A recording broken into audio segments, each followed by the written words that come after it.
పుట్టిన ప్రతి వ్యక్తి క్రిమినల్ కాడు. అలా అని క్రిమినల్ అయిన ప్రతి వ్యక్తి నేరస్తుల కుటుంబం నుంచి రాడు.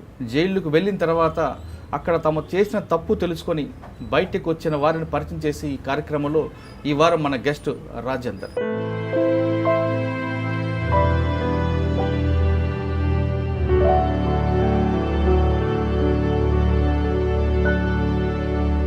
హాయిగా ఆటో నడుపుకుంటూ ప్రేమించి పెళ్లి చేసుకున్న రాజేందర్, ఒక పాపతో చక్కని కుటుంబం నడుపుకోవాల్సిన రాజేందర్ జీవితం సడన్గా జైలు జీవితం ఎందుకు మారింది? గత 8.5 సంవత్సరాల కిందట సురావు రజని అనే అమ్మాయిని లవ్ మ్యారేజ్ చేసుకుని చక్కగా ఉండే సార్, ఫ్యామిలీ హ్యాపీగా ఉండేవాళ్ళం.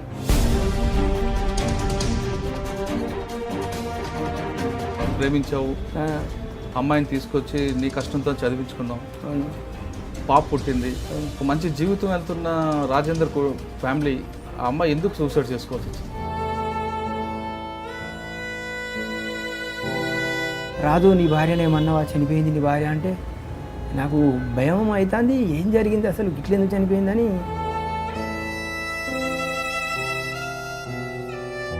ప్రేమించి పెళ్లి చేసుకున్న భార్య చిన్న గొడవకి ఆమె ఆత్మహత్య చేసుకుందని చెప్తున్నాను. ఆమె చూడగానే ఏమనిపించింది? ఆ డెడ్ బాడీ చూడగానే చూడగా నాకు ఏం అర్థమైతే లేదు, అసలు ఏం అర్థమైతే లేదు. పోలీసు వాళ్ళు నన్ను లోపలికి రమ్మన్నారు.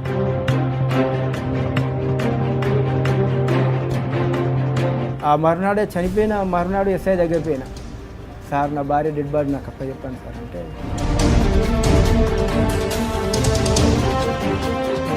అసలు ఎంత హ్యాపీ, పెయిన్లెస్ సూసైడ్ చేసుకోవాలి ఇక.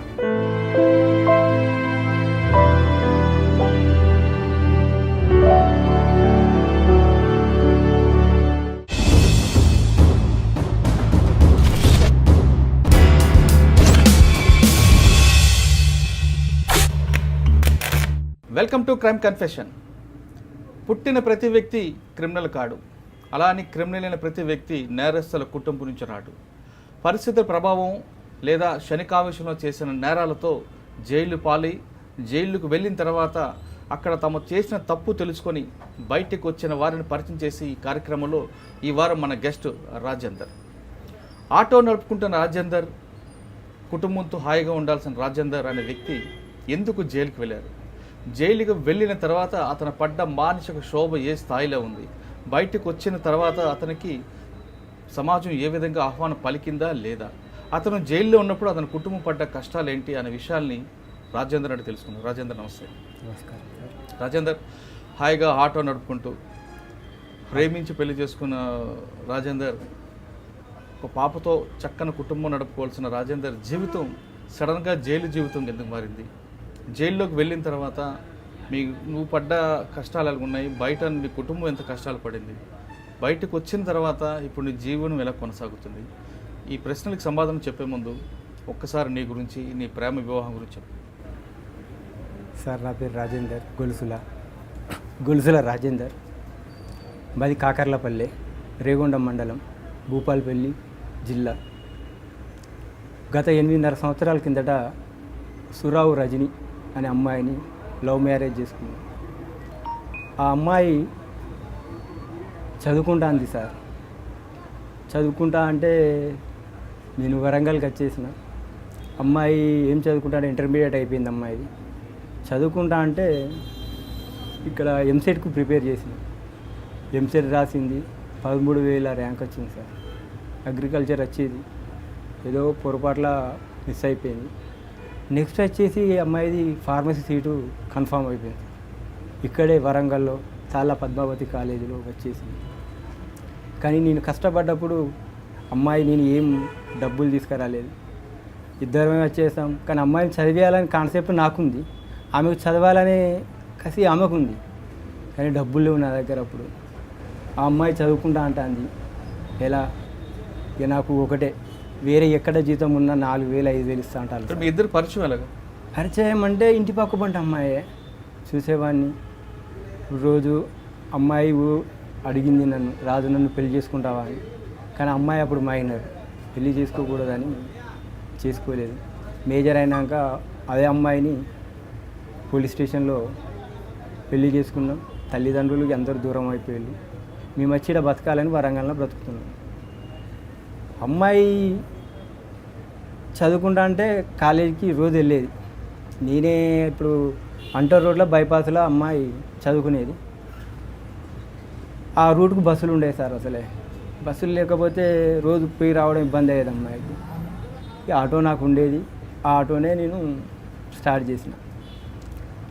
చేసి రోజు వాడికి పోయి రావాలంటే నాకు కూడా ఇబ్బంది ఉండేది. అమ్మాయి చదువుకుంటా అంటే డబ్బులు నా దగ్గర లేకుండా ఉండే. నేను అప్పుడు ఏం చేయాలి అని అర్థం కాక ఈ అమ్మాయి వాళ్ళ ఫ్రెండ్స్ వాళ్ళందరూ కాలేజీకి వెళ్తారు, రజనీ నేను ఆటో నడుపుతా అని ఆ అమ్మాయికి చెప్పిన. ఎట్లా నాకు అప్పుడే యాక్సిడెంట్ అయింది, కాలుకు దెబ్బ తాకింది. దెబ్బ తాకగానే వద్దు రాజు నేను చదువుకోనంటే నువ్వు చదువుకోవాలని నేను అన్నా. ఈ అమ్మాయికి డబ్బులు స్టార్టింగ్లో 40,000 కట్టాలి సార్. నా దగ్గర డబ్బులు లేకపోతే ఒకరోజు కాలేజీకి వెళ్ళింది. నా ఏరియాలో మా అమ్మాయి, నా భార్య వచ్చే ఏరియాలో ఒక 6 అమ్మాయిలు ఉండేది. రాజు గిడ 6 అమ్మాయిలు ఉన్నారు. రోజు మమ్మల్ని కాలేజీ తీసుకురా, ఆ డబ్బులు ఏదో వాళ్ళే ఇస్తారని అన్నారు. అంటే వాళ్ళకు నెలకు 8,000, సంవత్సరానికి 8,000 బస్ ఫీజు. ఆ 8,000 నాకు ఇస్తే నేను అమ్మాయి ఫీజు కాలేజీలో కట్టేసుకున్నా. చక్కగా ఉండే సార్, ఫ్యామిలీ హ్యాపీగా ఉండేవాళ్ళం.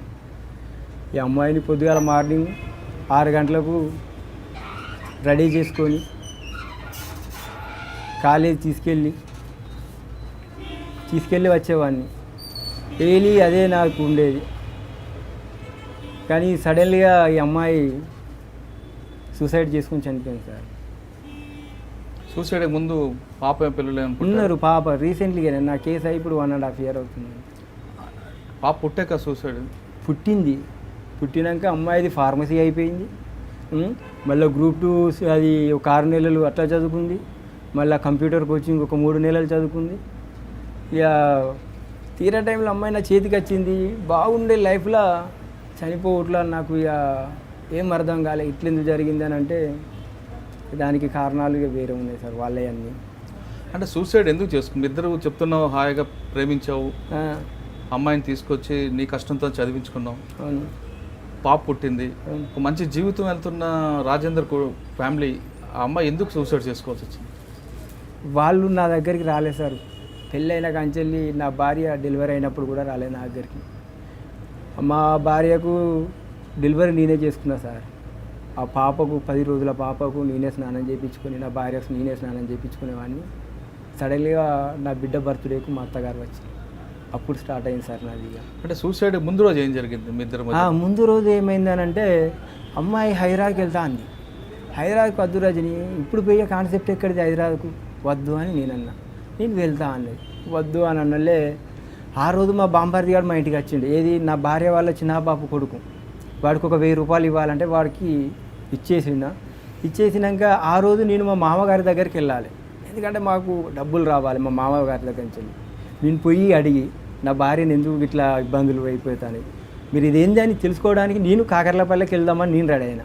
ఆ రోజు నా బిడ్డ సండే రోజు, ఆ రోజు నా బిడ్డ నాన్న నేను కూడా వస్తానన్నది. అందువల్ల మా బాంబారిది ఏమన్నాడు, బావ తీసుకొని పోదాంపా అని మా బాంబారిది అన్నాడు. ఇక అంతకుముందు ఒక చిన్న గొడవ ఏంది అన్నట్టే, వద్దు ఏందమ్మా ఈ లేనిపోని టెన్షన్లు నీకెందుకు, వద్దంట అంటే మీ అన్న పెళ్ళి చేయమన్నావు, మీ చెల్లె పెళ్ళి చేయమన్నావు, 2 పెళ్ళిళ్ళు చేసిన, ఇప్పుడు లేనిపోని రిస్క్లో పడుతుంది, వద్దు అని చెప్తే వినకుండా వాళ్ళకి డబ్బులు పెట్టిద్దివి, నీ హెల్త్ ఏంది, ఊకే గుండె నొప్పి వస్తుంది అని అంటివి. ఇవన్నీ తీసుకోవడం చిన్న డిస్కషన్ జరిగింది సార్. అమ్మాయి చాలా సెన్సిటివ్. నేను ఇక్కడి నుంచి వెళ్ళి మా బాంబారి, నేను మా బిడ్డ ముగ్గురం వెళ్ళిపోయినాక ఇక మా మావ దగ్గరికి వెళ్ళిపోయినా. లేనిపోని దాని ఫైనాన్షియల్ ఎందుకు ఇరికిచ్చిళ్ళు, అది టెన్షన్ పడుతుంది. ఒక్కరోజు కూడా ఏంది అని అడగకపోతుంది, అది భయపడుతుంది అని వాళ్ళకి చెప్తానా. నా వెంబడి వచ్చిన మా బాంబారిది, బావ అక్కకు ఒకసారి ఫోన్ చేయమన్నాడు. చేయరా నంబర్ కానీ ఫోన్ ఇచ్చేసిన. వాడు ఫోన్ చేసాడు, లేపుతలేదు బావ అన్నాడు. ఎందుకు లేపుతలేదురా అంటే, పడుకోవచ్చు తీరా అని. నేను మా భార్యను నేను చనిపోతా అనే ఆలోచన లేదు, పడుకోవచ్చు తీరా ఇప్పుడు లేపకదాన్ని, మళ్ళీ నా బిడ్డ ఉంది కదా టెన్షన్ పడుతుంది, కొంచెం అయినాక చేయరా అంటే అసలే ఫోన్ లేపుతలేదు. లేపకపోయే వరకు నాకు ఇక 6 అవుతుంది సాయంత్రం. ఆ పక్కపొంటి వాళ్ళు నాకు చాలా దగ్గర ఉండే. అక్క మా ఇంటిపై మా రజనికి ఒకసారి ఫోన్ ఇవ్వమని నేను అన్నా. వాళ్ళ ఇంటికి వెళ్ళిపోయే వరకు కథ వాళ్ళు ఏడ్చాలి. ఏం జరిగింది అక్క, ఏం జరిగిందంటే వాళ్ళు ఏడుచుడితోటే మళ్ళీ తర్వాత నా కాల్ బ్యాక్ వస్తాను. ఇక రాదు, నీ భార్యను ఏమన్నావా, చనిపోయింది నీ భార్య అంటే నాకు భయం అవుతుంది. ఏం జరిగింది అసలు, ఇట్లెందుకు చనిపోయిందని అనుకుంటున్నాను. నా వెంబడి మా బాంబార్ది, ఇంకొక బాంబార్ది, మా సడ్డకుడు, ముగ్గురం ఆటోలో, మా బాంబార్ది ఆటో నడుపుతాను. నాకు వెనక ఇక నాకు మైండ్ ఖరాబ్ అవుతుంది, ఏం అర్థమవుతలేదు నాకు, ఇట్లెందుకు చేసింది అని. ఇక నేను అలాగే వెళ్ళిపోతానా. ఇంటికి వెళ్ళిపోయే వరకు ఆమె చూడగానే నాకు ఇక అసలు ఏమో అదైతే లేదు. ప్రేమించి పెళ్లి చేసుకున్న భార్య చిన్న గొడవకి ఆమె ఆత్మహత్య చేసుకుందని చెప్తున్నాను. ఆమె చూడగానే ఏమనిపించింది, ఆ డెడ్ బాడీ చూడగానే? డెడ్ బాడీ చూడగానే నాకు ఏం అర్థమైతే లేదు, అసలు ఏం అర్థమైతే లేదు. పోలీసు వాళ్ళు నన్ను లోపలికి రమ్మన్నారు. అరే చూడురా ఒకసారి అని అంటే మేడంతా నల్లగా ఉంది. ఇట్లా చెయ్యి పెట్టి ఇట్లా అందామనుకునే వరకు ఆ ఎస్ఐ ఏంద్రా టచ్ చేస్తాను, చంపిపోయావా అన్నాడు. నాకు కోపం. ఇక నా భార్య ఎంత మంచిగా చదువుకున్నా, ఈ పక్క పొంటి వాళ్ళు ఎవరిని అడుగు, అసలు గొడవలేని ఇట్లల్లో అసలు చంపినామని అంటాను ఏందని ఆయన మీకు సీరియస్ అయిపోయిన వాళ్ళే రాంగ మా బాంబారి నాకేం చేసిండు. ఇక ఆ టెన్షన్కి ఇంత మంది తాగిచ్చిండు నాకు. బయట వాడిని పండబెట్టుల్లి, వాడు వింటలేడు, వాడి భార్య పోయిన సైకోలో వాడు డిప్రెషన్కి వెళ్ళిపోయినట్టున్నదని ఎస్ఐ అన్నాడు. పాప ఆయన ఏం దెబ్బ కూడా కొట్టలే. బయటికి రాగానే మా బాంబారి ర్యాంబడి ఉండి మా చెల్లె తొందరపడింది కానీ మా బాంబారిది అన్నాడు, మా బావ దేవుడు అని వాడన్నాడు. మా అత్తగారు అందరూ ఫుల్గా నాకే ఉండే, మా బిడ్డ తొందరపడ్డది అన్న మనసులో. మర్నాడు 10:30కు గతం మా విలేజ్ నుంచి ఇక రాజకీయం స్టార్ట్. ఎవరు, నా భార్య వాళ్ళ మేనమావులు. వాళ్ళ అచ్చుడు నువ్వు వాడి మీద కేసు పెట్టావా అని వాళ్ళను అన్నాడు. ఇక వాళ్ళు నా మీద స్టేషన్ పోయి డిమాండ్ చేసారు సార్ నన్ను. ఏమని, ఒక 5 లక్షలు కావాలి, కేసు పెట్టే ముందు ఏమైనా మాట్లాడుకునేది ఉందా అని అన్నారు. దేనికి అని అంటే కన్నందుకు తల్లిదండ్రులకు 5 లక్షలు ఏమని అడిగింది సార్. కన్నందుకు ఎందుకు ఇస్తాను నేను, నా బిడ్డ ఉంది, నాకు ఎంత భూమి ఉందో నా బిడ్డ పేరు మీద రాసుకుంటా, కానీ తల్లిదండ్రులకు నేను ఎందుకు ఇస్తా, నేనన్నా. అయితే వీళ్ళు కేసు పెడతారట, పెట్టుకొని నేను తప్పు చేసి నా భార్యకు చావు కారణమైతే నేను శిక్ష అనుభవించాలి. ఆమె ఎలా చనిపోయిందో అసలు అది తలుసుకుంటే బాధ అనిపిస్తుంది. ఆమె చావు కారణం నేనైతే ఖచ్చితంగా నేను శిక్ష అనుభవించాలి. చలో మీరు కేసే పెట్టుకోండి, ఆ తర్వాత నేను గెలుస్తా, లేకపోతే శిక్ష పడితే అనుభవించాలి తప్పదు అని ఫిక్స్ అయి ఉన్నా. ఆ మరునాడే చనిపోయిన మరునాడు ఎస్ఐ దగ్గర పోయినా. సార్ నా భార్య డెడ్ బాడీ నాకు చెప్పండి సార్ అంటే, వీడు అంత సైకో అయిపోయాడు, విలేజ్లో పోతే గొడవలు అయితే ఏమనుకున్నాడో.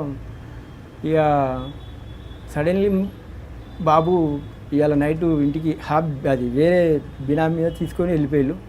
బాబు పొద్దుగాల 4 గంటలకు రారా, నువ్వు వస్తే నువ్వు పోయి సంతకం పెడితే పోస్ట్ మార్టం రిపోర్ట్ రాదురా, నువ్వు ఉండగానే చేస్తారా అంటే, ఆ సరిలో నేను అనుకుంటా స్టేషన్కి వెళ్ళిపోయినా నడుచుకుంటూ.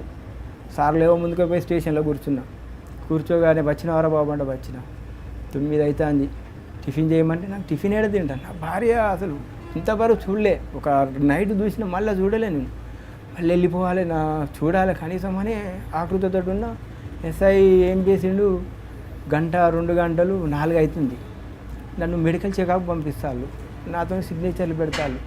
అరే ఏమీ నన్ను ఇట్లెందుకు, పోస్ట్ మార్టం టైం అయిపోయింది, డాక్టర్లు వచ్చే టైం అయిపోయింది, వెళ్ళిపోతారు కదా అని నేను అనుకున్నా. తీరా టైంకు కోర్టుకు తీసుకెళ్ళు, సబ్మిట్ చేసిళ్ళు, నన్ను తీసుకొచ్చి జైలు వేసిండు. ఏ సెక్షన్ పెట్టారు? నా మీద 498A, 327, 306 red with 34 IPC DP act ఈ సెక్షన్లు పెట్టిళ్ళు. అందులో అమ్మా నాన్నను కూడా చేసిళ్ళు వాళ్ళు. నేను జైలుకు రాగానే నా భార్యను ఒక్కరోజు కూడా నేను వదిలిపెట్టలేను. 8.5 సంవత్సరాల పేరు మీద నా బిడ్డ నేను అసలు ఎంత హ్యాపీగా ఉన్న ఫ్యామిలీలో. ఆ జైల్లో నాకు మైండ్ ఏం పనిచేస్తలేదు. అయ్యా నా భార్య పదే నేను ఎటన్నా కిరాయి వెళ్ళిపోయినా ఉండేవాడిని కాదు. నా భార్య బిడ్డ ఉన్నది కదా అని ఇంటికి వచ్చేవాడిని. అలాంటిది 2 మాయమయ్యే వరకు నాకు ఇటు బిడ్డ లేదు, భార్య లేదు. నరక యాతన నాకున్న 63 రోజులే ఉన్న జైల్లో. మొదటి రోజు జైల్లోకి వచ్చిన తర్వాత ఒకవైపు ప్రేమించిన భార్య చనిపోయింది, ఆమె దహనం కూడా చేయలేని పరిస్థితులు ఉన్నాయి. 1.5 సంవత్సరం పాప ఉంది, ఆమెను కూడా చూసుకోలేకపోయావు. ఆ పాప ఎక్కడుంది, భార్య ఎక్కడుంది అన్న రాత్రి కల్లోకి వచ్చినప్పుడు అనిపించింది. అయితే ఆ పాపను తీసుకెళ్ళాను కదా కాకర్లపల్లి, మా సొంతూరుకి వెళ్ళిపోయి మా మాతో మాట్లాడుతా అంటే ఈమె చనిపోయింది అనగానే ఆ పాప నాన్నే వదిలేసి వచ్చా. మేము ఇటే ఉన్నాం, అమ్మ నాన్న అందరు మా ఫ్యామిలీ అంతా ఇటే ఉన్నాం. డైరెక్ట్ నీ స్టేషన్ కోడ్తోటే తీసుకొచ్చి జైలు వేసిళ్ళు. పాప వాళ్ళ దగ్గర ఉండిపోయింది. ఉండిపోయినలే మా పాప ఏం చేస్తుంది, అసలు నన్ను వదిలిపెట్టి ఉండేది, అది ఒంటరిగా ఎట్లుంటుంది, అమ్మ లేదు, అది ఎంత ఏడుస్తుందో అని ఇదే బాధ నాకు. ఇటు తల్లి లేక ఇటు నేను లేక అది ఏడుచుడు, ఇటు నా భార్యని మర్చిపోకపోవడం. నాకు జైల్లో ఒక మానసిక వ్యాధిలాగా అది ఒక డిప్రెషన్కి వెళ్ళిపోతాను నేను. ఏంది అసలు నాకు గిట్లేందుకు జరిగింది, నా భార్యకి ఇట్లెందుకు చేసింది, చేతికి అంత వచ్చిన భార్య గిట్ల అయిపోయా, నా బిడ్డనన్నా ఆలోచించలేదా, అసలు నేను ఏమన్నా అమ్మాయిని కష్టపెట్టాను. మంచిగా చదువుకున్నది, ఒక మంచిగా ఫార్మసీ అయిపోయింది, అన్నీ మంచిగా దాని సర్టిఫికెట్లు అన్నీ చేతికి వచ్చినాయి, మంచిగా మెడికల్ షాప్ పెట్టాలని ఒక కాన్సెప్ట్ మంచిగా ఉన్నాం. ఇట్లెందుకు చేసుకున్నది అనేది ఇదో ఆలోచనగా. ఇక వీళ్ళు అప్పుడప్పుడు మా తమ్ముడు ములాఖాత్ వచ్చినప్పుడు ఏమైందిరా ఏం జరుగుతుందిరా బయట అంటే, మా అత్తగారు ఇంటి పక్క పోంటే కదా రోకల బండలతో కొట్టి చంపి ఏదో కుర్చీ మీద నిలబెట్టి గొంతు నలిమి కుర్చీ మీద నిలబెట్టి కుర్చీని తన్ని వచ్చిందని విలేజ్లో వాళ్ళు చెప్తారు. పెట్టిన కేసులో 306, కొట్టి చంపితే నా మీద 302 అది కావాలి. సరేలే అని ఇవన్నీ వింటాంటే నాకు ఇంకా ఇవేం చెప్పకూడదు, నేను బయటకు వచ్చినాక తర్వాత అని ఇదే ఉన్నా. నా బిడ్డను ముళ్ళకాతుకు తీసుకురాకండి రాక, దాన్ని చూస్తే నేను బ్రతకలేను రాక, నా వల్ల కాదు. అసలు జైల్లో నేనున్న 50 రోజులు డే అండ్ నైట్ నిద్రపోతలేను, ఈ ఆలోచనతో అదైపోతుంది. ఇక ఓ రోజు మా తమ్ముడు మా అమ్మ వచ్చిన రోజు నా బిడ్డను తీసుకొచ్చిండు. ఇక నా బిడ్డను తీసుకురాగానే నేను ఇక ఉండలేక వెళ్ళిపోయినా. దాన్ని చూస్తే అప్పుడే 50 రోజులకి ఇక నిద్రపోవాలి అన్నీ మైండ్లో సెట్ చేసుకున్నా. చూడగానే మళ్ళీ 13 రోజులు కూడా నిద్రపోలేదు. బయటికి వచ్చిన మా అమ్మ వాళ్ళు విలేజ్లో ములాఖాత్లో పాప మిమ్మల్ని చూసినప్పుడు ఏమన్నా, ములాఖాత్లో మీ పాప మిమ్మల్ని చూసినప్పుడు ఏడుపు కాదు, అసలు నా బిడ్డ ఎలా ఉండాలి, అంత బాగున్నమ్మా ములాఖాత్ తీసుకురాగానే అసలు ఏంది నా బిడ్డ పరిస్థితి ఇట్లా అయిపోయింది అని అసలు ఏం అర్థం కాలేదు సార్ నాకు. అసలు ఆ జాలీలోకి వెళ్ళి అమ్మాయిని చూస్తే నాకు ఇక బాధ కాదు ఇక, అది నాకు చెప్పలేనిది కాదు, అంత ఘోరం అనిపించింది సార్ నాకు. అది ఈ జైలు నుంచి వెళ్ళి బయటికి వెళ్ళా, వాళ్ళు మా బిడ్డను కుట్టేవాళ్ళట. కుడతా అంటే ఇక మా వాళ్ళ నుంచి వెళ్ళి మా అమ్మ దగ్గరికి వచ్చేసి, మా అమ్మ దగ్గర నుంచి వెళ్ళి ఇక ఇండియం ఉన్నది. నేను డైరెక్ట్ జమ్మికుంటా మా తమ్ముని దగ్గరికి వెళ్ళిన. నా బిడ్డ ఫస్ట్ నా దగ్గర రాలేదు సార్, నా దగ్గరికి భయపడుతుంది. నా గురించి ఏమని చెప్పి మా అత్తగారు మీ నాన్న కొట్టి చంపేసిండు అట్లా అంటే, నా బిడ్డ చెప్తాంది ఏమని, మా పవన్ మామ వచ్చిండు, చికెన్ వండినాం తిన్నాం, ఇద్దరాగం తిన్నాం, బాయ్ చెప్పినాం వచ్చేసినాం అంటే, కాదు గిట్లా అని నేను చెప్తా అంటే నా మీద ఒక అదో రకంగా చెప్పి నా బిడ్డకు. ఆ ఫస్ట్ పోరుతోటే నా బిడ్డ నువ్వు ఎందుకు వచ్చినావు అని డైరెక్ట్ అన్నది సార్ నా బిడ్డ. అరే ఏంది నా బిడ్డకి ఇట్లా అన్నది అని ఇక నాకు ఏడుపత్తాంది. కానీ నా బిడ్డ వాళ్ళు ఏడుపులు అవన్నీ విని దానికి కూడా డిప్రెషన్కి వెళ్ళిపోయింది. ఏడవకుండా ఏంది నాన్న అంటే లైట్ బంద్ చేయాలంటే బంద్ చేసింది, పడుకున్నది. పడుకున్నాక 3 గంటలకు లేచింది. నేను పడుకున్నప్పుడు ఎప్పుడు నా బిడ్డ షాత్ మీదకి వచ్చి ఇలా అని ఆడుకునేది. ఫస్ట్ దగ్గర అంది నాన్న అనుకుంటూ వచ్చి పడుకొని ఇట్లా ఆడుతాను. ఏడుపు వస్తాను సార్ నా బిడ్డ. ఇట్లా అన్నదంటే నాన్న చలి పెడుతుంది మంట పెట్టవా అని అంటే, సరే పా బిడ్డ అని 3 గంటలు లేచిన మంట పెట్టిన, కూర్చోబెట్టి చలి కాగుతున్నా. నాన్న అమ్మో నువ్వు అక్కడ బొంద పెట్టిల్లు తీసుకొద్దాంపా నాన్న అంట. నాన్న ఇప్పుడు రాదు నాన్న అని అంటే వింటలేదు అసలే. పాపుదంపా అమ్మ నాడ బొంద పెట్టిల్లు తీసుకొని వద్దాంపా అని అంటాను. అరే ఇప్పుడు ఏం చెప్పాలా నా బిడ్డకు ఏం అర్థమైతే లేదు. సరే అమ్మ కాలేజీ పోయి కొంచెం వెనక మళ్ళీ 1 గంట తర్వాత నాన్న అమ్మకు ఫోన్ చేయి, కాలేజీ పోయి తీసుకొద్దాంపా, అమ్మకు ఫోన్ చేసి మాట్లాడు నాన్న అంటే ఏడుంది అమ్మ, లేదు నాన్న ఎటో వెళ్ళిపోయింది, కాలేజీకి వెళ్ళిపోయింది అని 1 రోజు అబద్ధం ఆడిన, 2 రోజులు అబద్ధం ఆడిన. అసలు ఇక ఏం లేదు, ఇక తనకు ఏం చెప్పాలని అర్థమైతే లేదు. ఈ అమ్మాయిని తీసుకొస్తే నాన్న ఇక్కడనే కదా కాలేజ్ అమ్మది, ఇక్కడే కదా నాకు అక్షరాభ్యాసం చేసేది, మన ఇంటికి పోంపా నాన్న, ఈడవద్దు నాన్న అంటే ఎక్కడ తీసుకెళ్ళాలి, నా ఇంటికి వెళ్ళాలంటే ఆ ఇల్లుని చూస్తే నాకు భయం అవుతుంది. నా భార్య ఓకే ఇక గుర్తుకొస్తుంది. ఏమీ అర్థం కాక ఇక కొంచెం ఒక 70-80 రోజులల్లో కొంచెం మార్పు అనేది వస్తుంది. కానీ నా బిడ్డ చెప్పట్లేదు. ఇక అదే నాకు చెప్తాను, నాన్న మనకు అమ్మ మోసం చేసింది కదా, పిచ్చిది గిట్ల ఎందుకు చేసింది నాన్న, ఏమన్నాం నాన్న ఆ రోజు మనం అన్నం తిన్నాం వెళ్ళిపోయినాం అని ఇదే అంటాను. అందువల్లే ఇక ఏం చెప్పాలి నా బిడ్డ కాదు, నాకే ధైర్యం చెప్తాను. ఇంకా నేను కుమిలి చచ్చిపోతాను. దాన్ని చూస్తా అంటే మంచిగా ఉండే అమ్మాయి అసలు ఇట్లా అది ఎందుకు అయిపోయిందనే ఇదో బాధ. ఇక నా మీద అప్పుడు బెయిల్ మీద రాగానే కండిషన్ బెయిల్ ఉండే. కండిషన్ బెయిల్ మీద జమ్మికుంట నుంచి వెళ్ళి గీసుకుంటకి వెళ్ళాలి సార్ నేను. నా బిడ్డగా నేను వెళ్ళిపోయినా ఇక నా దగ్గరకు వచ్చేసింది కదా, ఇక నన్ను వదిలిపెడతలేదు నా బిడ్డ. నేను కూడా వస్తాపా అని ఎస్ఐ దగ్గరికి వెళ్ళిపోయినా ఎవరు రా అంటే నా బిడ్డ సార్ అని అంటే ఓకే రా అనేది. ఇక నేను నా బయటికి వచ్చినాక నేను బ్రతకా అనే ఒక కాన్సెప్ట్ ఉండే. ఇంత చేతికి వచ్చిన అమ్మాయి, ఇంత ఇష్టపడే అమ్మాయి, నా బతకద్దని చచ్చిపోవాలనుకున్నా సార్. ఇక నేను ఏంది ఎస్ఐ జైలేసుడు, ఎస్ఐ దగ్గర పోయి అడగాలని అనుకున్నా. ఎస్ఐ సిఐ దగ్గర తీసుకెళ్ళి, సార్ వీంది ఒక స్టోరీ డిఫరెంట్గా ఉంది సార్, ఇది ఒక షార్ట్ టెంపర్ లాగా ఉన్నాడు కానీ వాడి భార్య ఇట్లా చేసిందని చెప్తే ఏం చేస్తావు మరి నీ ఇష్టం ఎలా ఉంది అని ఆయన అన్నాడు. అన్నలేక వీళ్ళు ఏం చెప్పేది నాకు ఏం వినబడతలేదు. ఎవరు చెప్పినా నా ఆలోచనకి నా భార్య మీదకి వెళ్ళిపోతుంది. ఇక నువ్వు మాట్లాడేది ఇట్లా వింటా చూస్తానా, కానీ నా ఆలోచన అంతా నా భార్య మీద, నా బిడ్డ మీద. ఆ ఎస్ఐ ఉండి అరే బాబు నీకు ఏం కాదురా, నువ్వు భయపడకురా. ఇక ఆయనకు అర్థమైంది వీడు బ్రతకలేడు, వీడు చనిపోతాడు అనేది ఆ ఎస్ఐ అర్థం చేసుకున్నాడు. ఆయన ఏమంటున్నాడంటే నీకేం కాదురా, వాళ్ళు తొందరపడి నీ మీద కేసు పెట్టిల్లు కదా, నీకు నేనున్నా, నీ బిడ్డకు నేనున్నా, ఏదంటే అది అని ఆయన అంటాడు. అయితే ఎస్ఐ నా ఊరోళ్ళు అందరూ నేనే చంపిన అని అంటారు, ఈ ఎస్ఐ ఏం కాదని ఈయన అంటాడు. అని నేను ఇదే ఆలోచనలు ఉన్నా. తీరా టైంకు ఒక ట్రక్ నడిపేశారు. ఇక ఆటో పక్క పెట్టేసిన, ట్రక్ నడుపుతానా, చేతుల్లో పైసలు ఏమి లేవు. నా బిడ్డ ఏదంటే తీసుకొచ్చేటోని, నాన్న ఒక 10 రూపాయలు అంటే నా దగ్గర 10 రూపాయలు కూడా లేవు సార్. ఇంకా ఏడిపోస్తాను, ఇంకా 10 రూపాయలు ఏదన్నా పని చేయాలి ఇక, లేకపోతే తప్పదు అని ఆ ట్రక్ మీద పోయేవాడిని, వచ్చేవాడిని. 100-200 వస్తే నా బిడ్డకు నేను అంతే. ఇక అప్పటి వరకే ఇక తీరా టైంకు నేను ఎలా చనిపోవాలి, ఎట్లా చనిపోవాలని ఇదే ఆలోచనలోనే ఉన్నాయి. ఇక అటు బండి నడుపుకుంటూ డబ్బులు వస్తానే ఎట్లా చనిపోవాలి ఏంది, సూసైడ్ ఊరేసుకుంటే అటు నా భార్య ఊరేసుకుంటే నేను వేసుకోకూడదు. ట్రైన్ కింద పడాలనుకుంటా, ట్రైన్ కింద పడితే నా బాడీ ముక్కలు కానీ.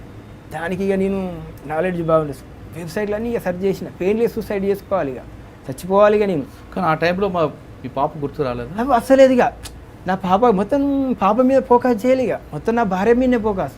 ఇక నేను పెయిన్లెస్ సూసైడ్ చేసుకోవాలి ఎలా అనేది ఇక దానికి ఇక ప్లాన్ చేసుకొని చనిపోదాం అనుకునే మూమెంట్లో ఎస్ఐ ఒకసారి ఫోన్ చేసి బాబు ఎక్కడున్నావు రారా అన్నాడు. వెళ్ళిపోయాక మళ్ళీ ఇదే చెప్తాడు, అరే ఏం కాదురా నీకు, నీ బిడ్డ నేనున్నా, నీ బిడ్డ ఏం చెప్తాందానంటే నా బిడ్డను తీసుకుపోయి స్కూల్లో జాయిన్ చేసిన, కానీ ఇక ఏం అర్థమైతే లేదు. నీ బిడ్డకు స్కూల్ ఫీజు ఎంతరా అన్నాడు. 12,000 అట సార్. 12,000 అని అంటే డబ్బులు లేరా నీ దగ్గర, నా దగ్గర డబ్బులు జాయిన్ చేయనే చేసిన. ఇంటికాడ అమ్మాయి తిరుగుతుంది, ఆ ఎండకు అటు ఇటు తిరుగుతాడే నాకు బాధ అనిపించి స్కూల్లో వేసిన. డబ్బులు నేను పే చేస్తారా నీ బిడ్డకు అని అన్నాడు. అవి ఈ ఎస్ఐ ఏంది, నా బిడ్డకు బిల్లు డబ్బులు కడతా అని కూడా ఏంది అనేది నాకు ఇదే అర్థమవుతలేదు. ఈయన డబ్బులు కడతా అని ఒక భరోసా ఇవ్వగానే ఇక నాకు చావుకు దగ్గర దాకా పోయేది. కమ్ బ్యాక్ నా వైపు ఒక ఎస్ఐ నా వైపు మాట్లాడుతున్నాడు, నేను ఎందుకు చనిపోవాలి, చనిపోకూడదు, నా బిడ్డ ఆగమైతే, నా భార్య చేసిన తప్పు నేను చేయకూడదు. నా మీద నా ఊరోళ్ళకు ఏమంటారు, వాడు ఊరేసి చంపి వచ్చిండు అని మా అత్తగారు అంటారు. నా మీద 306 బుక్ అయింది, 498. నేను సత్తే ఇది పరిష్కారం కాదు, నేను బ్రతికి చూపెట్టాలి ఇక అనేది ఒకటి. ఇక ఎస్ఐ ఫుల్ ఎంకరేజ్ నాకు, ఏంద్రా బాబు అనేది ఆయన పిలిపించుకున్న డబ్బులు ఇవ్వడం అవన్నీ. అప్పుడు నేను నా కేసు ఏంది అనేది మొత్తం స్టడీ చేసిన, 498 ఏంది, 306 ఏంది, ఇవన్నీ ఇక స్టడీ చేసుకున్నా. ఇక పడితే నేను తప్పు చేస్తే శిక్ష పడితే తప్పదు, ఇక నా బిడ్డ కోసం అయినా నేను బతకాలి అనేది అనుకొని ఈ జైల్లో ఆర్ శ్రీనివాస్ సార్ అని జైలర్ ఉండే, సూపరింటెండెంట్ సార్ ఉండే, పోయి బతికిలాడుకున్నా. సార్ వేరే డ్రైవింగ్కి పోతే తాగుడు అలవాటు అయిపోయింది, తాగితే నేను చనిపోతే ఇక నాకు అన్నం ఉండదు, ఇక నా బిడ్డ ఆగమవుతుంది. సార్ నాకు జాబ్ కావాలని ఆర్ శ్రీనివాస్ సార్ బతికిలాడిన. నీకు జాబ్ ఎక్కడ వెళ్ళిపోరా అని అన్నాడు. ఆయన వెంబడే పడేది, 5 రోజులు రమ్మంటే రేపు వచ్చి ఆ గేట్ కాడ కూర్చొని నమస్తే పెట్టేది. సార్ దండం పెడతాను సార్, నాకు జాబ్ మెయిన్ ఇంపార్టెంట్, నాకు అది లేకపోతే నేను ఇప్పుడు బతకలేను. నేను ఏ డ్రైవింగ్ చేసినా ఆలోచన వస్తుంది, ఇదే నా భార్య గుర్తుకొస్తా, నా బిడ్డ వస్తుంది. పొరపాటున మిస్ అయితే, యాక్సిడెంట్ అయితే అట్లా అయిపోతుంది. ఇది పర్ఫెక్ట్ పంపుగా అనుకొని బతికిలాడుకుంటే, బాబు మరి నీ మీద ఏమైనా దొంగతన కేసులు అని అడిగింది. అలాంటివి ఏం లేవు సార్, కానీ నీ మీద ఎంక్వైరీ చేస్తారా బాబు అని అన్నాడు.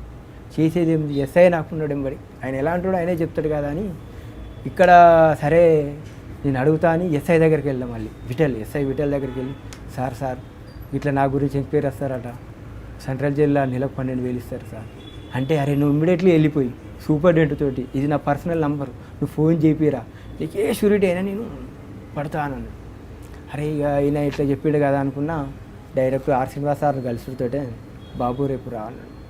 రేపు వచ్చినా జైన్ అయినా సార్ ఇదే పంపుల నేను నా భార్య నేను డీజిల్ పోసుకొని వెళ్ళిపోయేవాళ్ళం భద్రకాళి గుడికి వెళ్ళి అంత హ్యాపీగా ఉండి ఈడు ఉంటా అంటే ఈ ఊడవడం ఇవన్నీ కాదు నా కాన్సెప్ట్. అసలు ఏంది అమ్మాయి మంచి చదువుకున్న అమ్మాయి నా లెవెల్ ఏ రేంజ్కి వెళ్తా అనుకున్నా ఇదేంది అనుకున్నా కానీ ఇక తప్పదు నా బిడ్డ కోసం ఏదైనా చేయక తప్పదు. ఒక రోజు 2 రోజులు వాళ్ళు చెప్పిన పని చేసిన ఈ పంపులన్నీ నేర్చుకుంటూనే ఉన్నా. నేర్చుకుంటున్నా సార్ నాకు ఇక పంపులన్నీ ఆపరేటింగ్కి వస్తాయి జాబు అది నీ పంపులు కొడతా అంటే అరే చాలామంది డబ్బులు కొడగొట్టుకున్నారు 2 రోజులు ఆగు అంటే ఆగిన.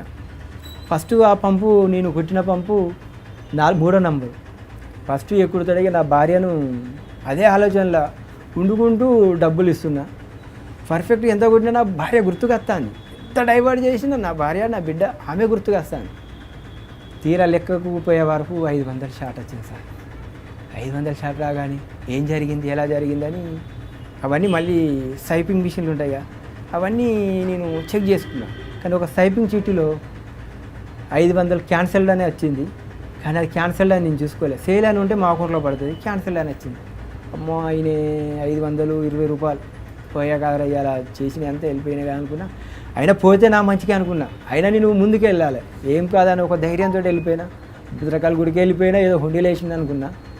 ఆ టైమింగ్స్ అన్నీ సీసీ కెమెరాలో చూసుకొని ఏ వెహికల్ అనేది పర్ఫెక్ట్ ఆ వెహికల్ చూసుకొని వాళ్ళ ఆ నంబరు ఎవరి అడ్రస్ ఉందో ఇంటికి వెళ్ళి ఆ 520 తీసుకొచ్చి ఇలా కట్టగానే నాకు హ్యాపీ అనిపించింది.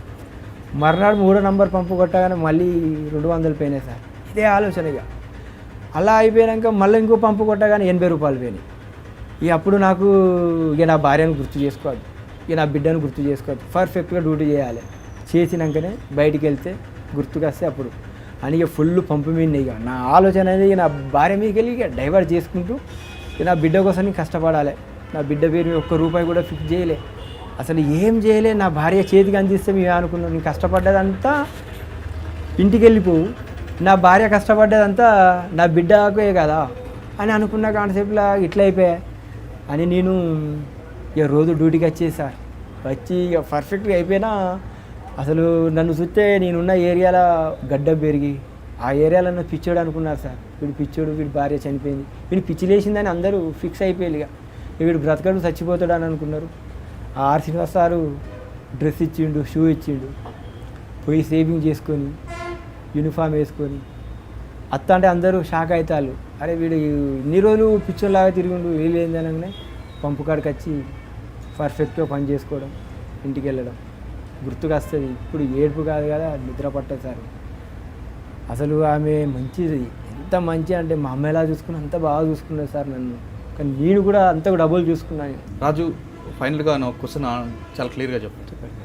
మీలాగా ప్రేమించి పెళ్లి చేసుకొని భార్య సర్వస్వం అనుకున్న కొంతమంది చిన్న చిన్న ఘర్షణల వల్ల ఆమె చేసుకుని సూసైడ్ చేసుకుంటే మీకు భార్య కావాలనుకుంటూ మీరు కూడా సూసైడ్ ప్రయత్నం చేయడం తర్వాత ఒక ఎస్ఐ ద్వారా మీరు మారడం మీరు చేసిన పాపానికి ఏ పాపం చేయని పసిపాప చాలా ఇబ్బంది పడింది. ఇబ్బంది కాదు అది అమ్మ నాన్న కూడా. అటువంటి పరిస్థితి వేరే వాళ్ళు రాకుండా ఉండాలంటే మీరు ఇచ్చే మెసేజ్ ఏంటి సలహా ఏంటి మీలాంటి వాళ్ళకి? ఒకటి లవ్ మ్యారేజ్ చేసుకున్న వాళ్ళకి తల్లిదండ్రులకు ఒకటి పిల్లలను అర్థం చేసుకోవాలి. మేము చేసి బయటికి వచ్చి ఎంత కష్టపడ్డాం అనేది మా అత్తమావు తెలుసు. రాజు కష్టపడ్డాడు అనేది తెలుసు ఆయన తప్పు లేదని తెలిసి ఈ రోజులల్లా ఇరికిచ్చులు కానీ తల్లిదండ్రులు సపోర్ట్ వాళ్ళు కొంచెం సపోర్ట్ చేసి ఉంటే ఈ రోజుల్లో నా భార్య చనిపోకపోవు సార్. కానీ వాళ్ళు నాకు సహాయం చేయకుండా మంచిది రూపాయి ఇవ్వకుండా మంచిది. కానీ నా భార్యను ఫైనాన్స్లో గుంజడం వల్లనే చనిపోయింది. అలా చేయకపోతే నా భార్య బాగుండేది సార్. రాజు రజని ప్రేమ వివాహంలో వాళ్ళిద్దరూ ప్రేమించి పెళ్లి చేసుకున్నారు. చక్కన కాపురం ఒక పాపతో ఉన్న కుటుంబంలో చిన్న వ్యవహారం చిచ్చురేపింది. అయితే ఆ సమయంలో రజని తీసుకున్న క్షణికావేశ నిర్ణయం ఈరోజు రాజు కుటుంబం జైలు పాలైంది. రాజే జైలు పాలేయడం అనుకుంటే పొరపాటు. తల్లి లేని లోటు బతుకున్న తండ్రి జైలు కావడంతో ఆ పాప బంధువుల దగ్గర పెరిగింది. అటువంటి పరిస్థితి ఎవరికి రాకుండా ఉండాలంటే ఖచ్చితంగా క్షణికావేశంలో ఇలాంటి నిర్ణయాలు తీసుకోవద్దనేది చాలా చక్కటి చెప్పాల్సి వస్తుంది. ఎందుకంటే మనం ఏ పాపం చేయకుండా ఆ పిల్లల్ని రోడ్డు మీద పెట్టడం అనేది చాలా పెద్ద మహాపాపం. బతుకున్న తండ్రి జైల్లో ఉండి కన్న తల్లి శ్మశానానికి వెళ్తే ఆ పాప ఎవరికి చెప్పుకుంటుంది అనే విషయం కానీ, చనిపోయి ఆత్మహత్య చేసుకున్న కుటుంబ సభ్యులు ఒకసారి తమ పిల్లల గురించి ఆలోచించుకుంటే ఖచ్చితంగా రాజు లాంటి పరిస్థితి రాదనే విషయం చాలా స్పష్టంగా చెప్పవచ్చు. ఇది ఈ వారం రాజుతో ఎక్సలెంట్ ఇంటర్వ్యూ. వచ్చే వారం మరో గెస్ట్తో మళ్ళీ కలుద్దాం. అంతవరకు నమస్కారం. For more videos, subscribe to iDream. And loads of fun entertainment and content, do watch iDreams. Do subscribe iDream Media. దయచేసి ఐ డ్రీమ్స్కి మీరు సబ్స్క్రైబ్ చేయాల్సిందిగా నేను కోరుతున్నాను. I am Dr. Nayak, DT Nayak. For more videos, please subscribe to iDream. Please subscribe iDream News. Please subscribe iDream.